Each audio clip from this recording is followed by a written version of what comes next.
What's up guys, Intellitech Studios here, and today's video will be a little bit different. Today we'll be having a conversation about the longevity of vacuum cleaners, because there's been this growing theory that vacuums, especially in recent years, have significantly dipped in terms of quality. That vacuums that used to last a certain number of years now are struggling to reach that mark, even amongst the same machines in the same product stack from the same brands.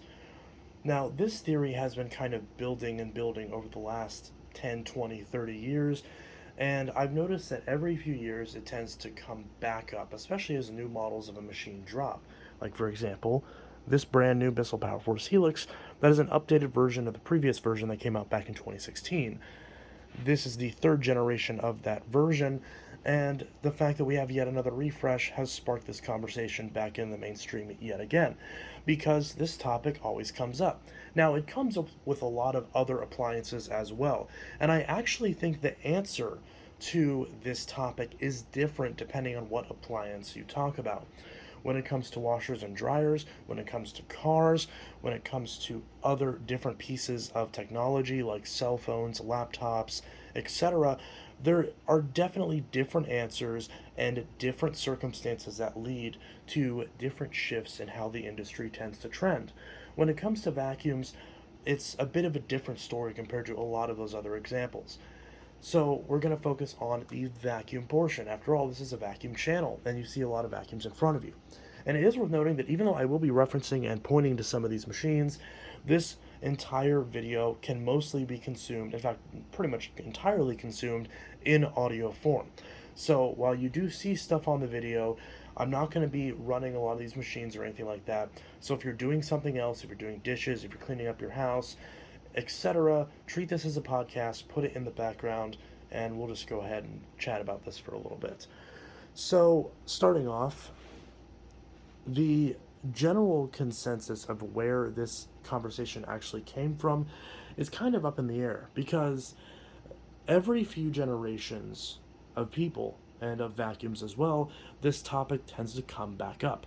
You see a couple older machines in front of you, for example, like this Hoover Soft and Light.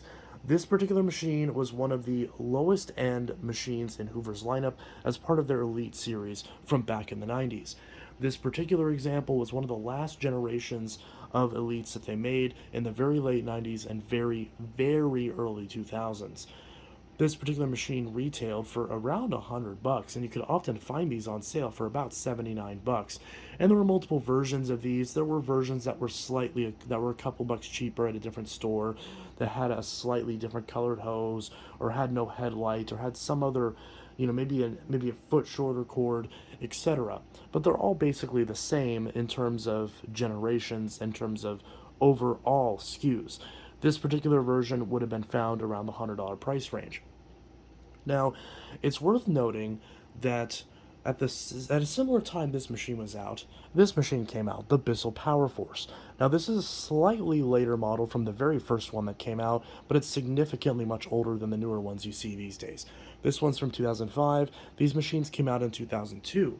And it's worth noting that when these machines came out, these machines cost $38.84 at Walmart, just under $40 after tax back in 2002 when they first came out. If you adjust that price for inflation, after all, inflation has been steadily growing since the 1980s, and it hasn't really been in the conversation up until very recently, because it wasn't until the post-COVID bump where inflation really spiked to the point where it's sort of back in the mainstream conversation. People haven't really been thinking about inflation too much until recently, but it's always been there. And when you adjust the 2002 price for this machine for inflation, you get $65. And when you buy the equivalent Bissell PowerForce bagged machine today at Walmart, it's $58. It's a couple bucks cheaper than what inflation would lead it to be. So, obviously, this particular machine has had to do something to maintain that price. Obviously, the price has kept up a little bit. It doesn't still sell for $40, but given there is a little bit of a gap there, something had to be reduced in order to keep the price down. And we know exactly what that was. They removed a couple features. They removed the bag check indicator. They removed the headlight. They made the attachments a bit shorter. And back in 2016, they overhauled the design to make it more similar to the bagless machine on the left. But they actually made some improvements, believe it or not. Yes, the motor was smaller and had some quality, uh, well, not even quality, but the motor was smaller and definitely was a bit more efficient, a bit higher pitched. The cord was about the same length. The attachments were significantly shorter, but the hose was still a stretch hose. The brush roll, belt, and bag, and a lot of the, and well, mainly those, were all the same and interchangeable amongst the units. The machine was just as lightweight. In fact, it was a few pounds lighter. And one of the biggest issues that we had with the original units was the pedal release braking.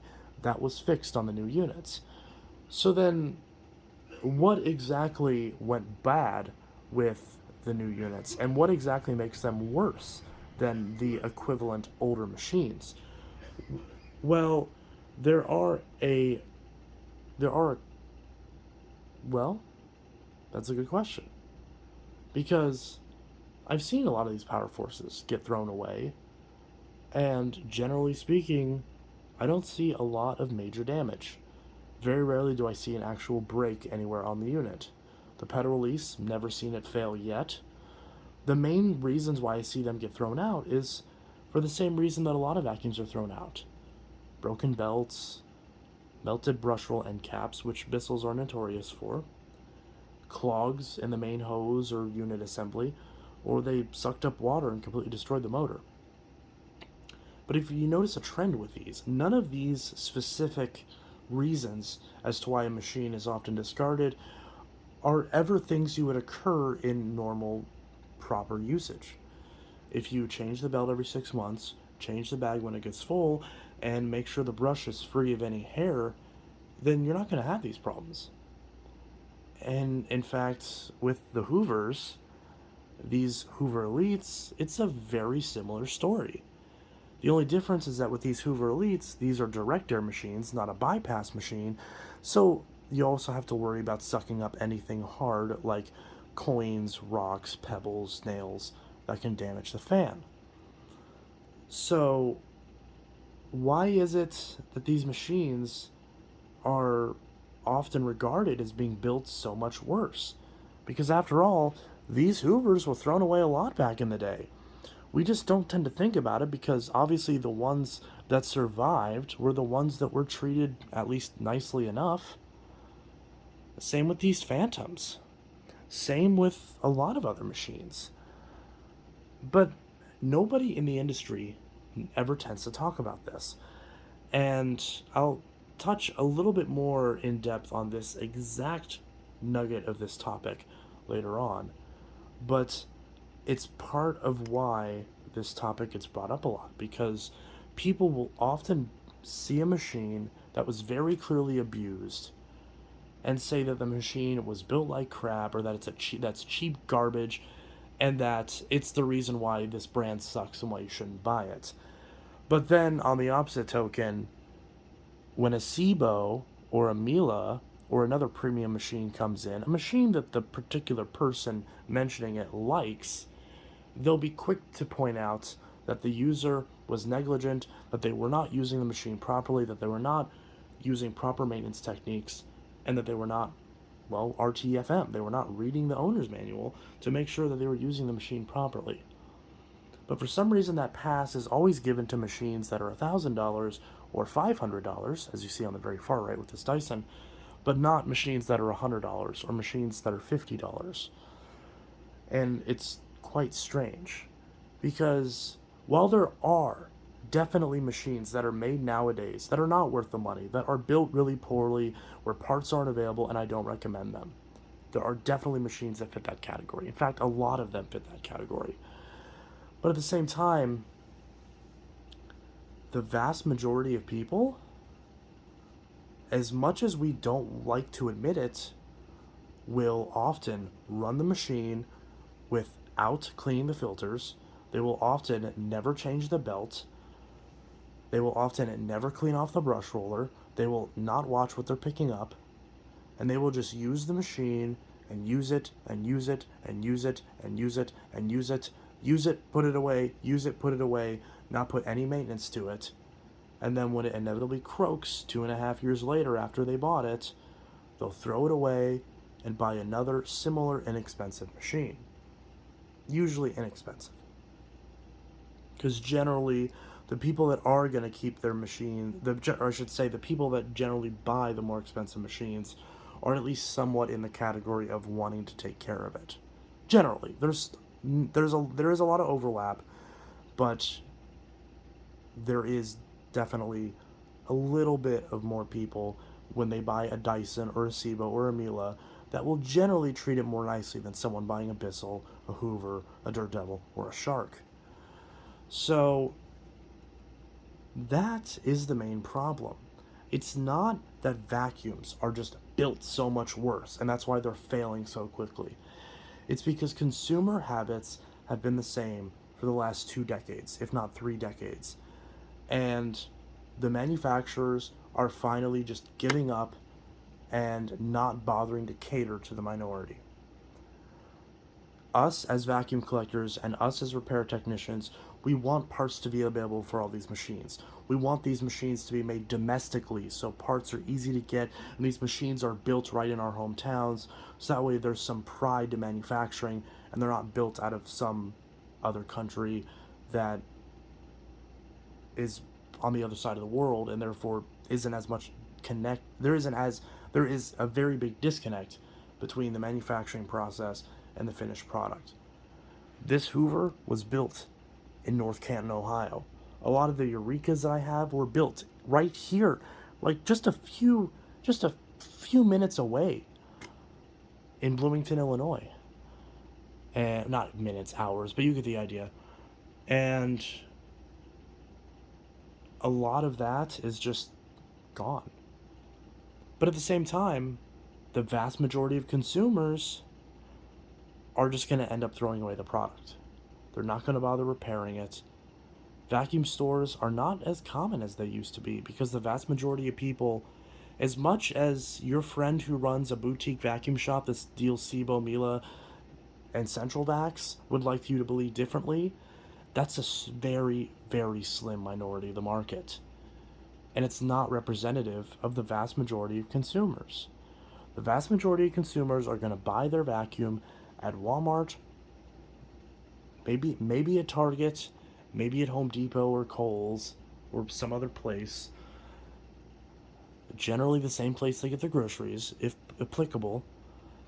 And they're going to run it into the ground and they're going to use it as an excuse to buy a new vacuum. Because here's another point. This Hoover, this Bissell that are right in front of you, for example, this Bissell Power Force Helix right here, it costs $60 brand new. If this brush roll melts, that brush roll's $25. That's almost half the cost of the vacuum cleaner for just a brush roll. Never mind a belt and a filter. Maybe you lost an attachment, have to order that again. It's basically the vacuum equivalent of a car being totaled. Even though it's very wasteful to throw away the whole product when there's a simple part that can be replaced, even if it's a wear part and not an actual piece of the housing. The sad truth is that a lot of customers are just not going to bother fixing it. Because to them it's not cost effective. They're going to throw it away, or they're going to donate it, or they're going to use it in their garage and then buy a new machine for the house. That's just how it goes. And as much as this adorable orange kitten would like things to be different, this lovely little guy would love you to be able to fix your vacuum. But unfortunately, well, first off, he probably doesn't care about that. He probably wants me to put him down. But second of all, it's just not exactly a perspective that's common enough, specifically the perspective of wanting the machine to be repairable and built well for a decent price. It's not a perspective that is cared about enough by these manufacturers to warrant that market being catered to. And there is definitely something we can change about it, we as an industry. Now, much in the same way, this is kind of similar to politics in a way. I'm not speaking out anything political in general, although there is a small political reality to this equation that I will mention because it is very important in discussing this.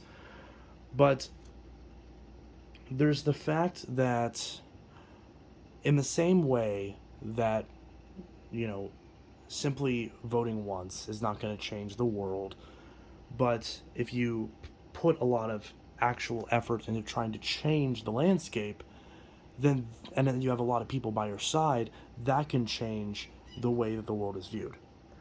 And when it comes to the industry, that's also how it works.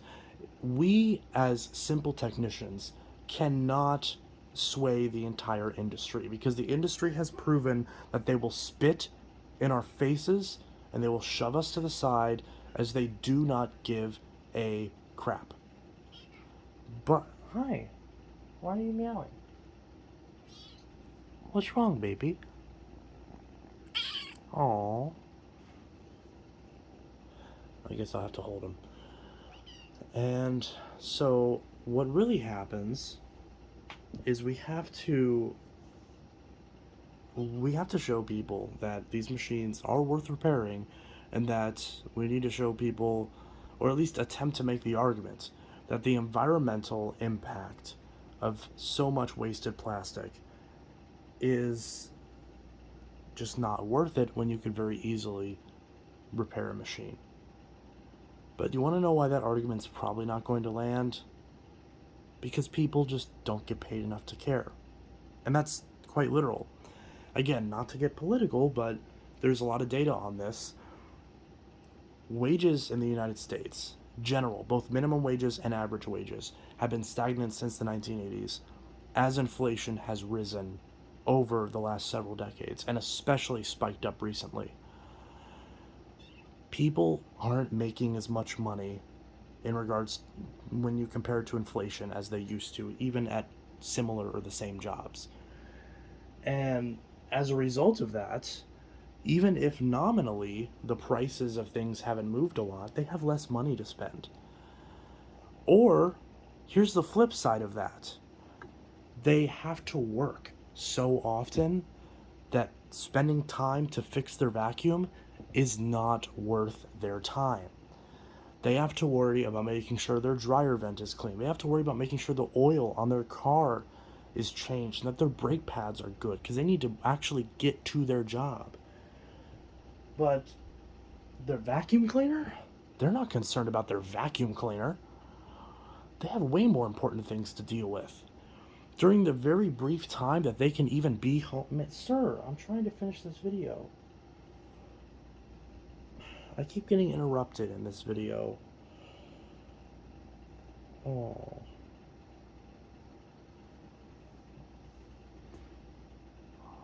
Look at the potato.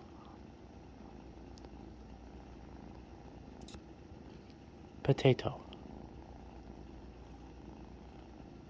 Potato. Oh, yeah. Sir, look at the camera. Oh, okay. I'll put you down. I'm sorry. I have the wide angle lens on, so it looks like I dropped him, but I didn't. I barely set him down like an inch. Sir, why do you keep... Why? But anyways, no, stop it. So, what was I saying? I got distracted. But, anyways, so as a result, a lot of people, even if they used to, just don't have the time to care about maintaining their vacuums because they're busy and they've got other things to worry about. And I know this firsthand. It's anecdotal, but it lines up with a lot of the data as well. Where I will get people asking me if I fix vacuums, and they'll be like, oh my gosh, I had these 2 broken vacuums that I've had for literal years, but I never knew anybody who could fix them. And I didn't want to throw them away because I don't want to waste them, but I don't know how to fix them myself, and I haven't had the time to learn. And that's where people like us come in. We try to make that difference and get these old machines that people truly want to keep running for the people that do want to keep them running, but they're fighting against the vast majority of their colleagues that just don't care. And as a result, these vacuums aren't going to get fixed. And if these vacuums aren't going to get fixed anyways, then why are these companies going to bother catering to the minority that wants to replace a broken pedal or a broken wheel or a broken handle lock, etc., when there's just simply no desire for that to be existing in the first place? And if there's very little desire, then what incentive is there to keep a warehouse full of spare parts when people are just going to throw it away anyways? It's it's a sad truth, and it's something that we need to work at changing. But there's a lot of factors that will have to be there in order for that to change. But that's the reason as to why. People just don't have the time or the patience to care about maintaining their vacuum. And because that's always been the case, but at the same time, why it's been exacerbated even more as of late, that's why you see a spike in manufacturers not caring about creating products that are designed to last. And that's even if you subscribe to the idea that machines aren't as designed to last as they used to be. Because to tell you the truth, this Hoover Elite, is it really built that much better than a modern Hoover?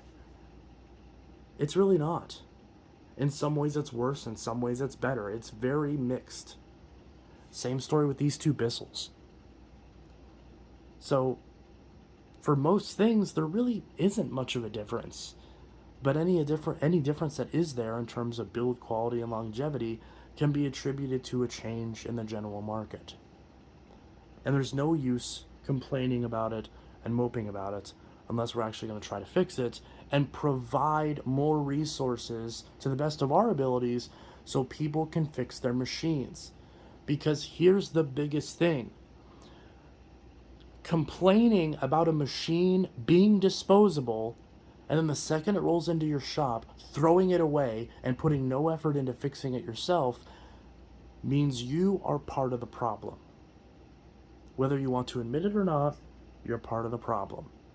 Because to the extent that there are resources out there, if you're not utilizing them in a reasonable manner to repair a machine, at least present the option to the customer. Because at the end of the day, if the customer doesn't take it, that's on them.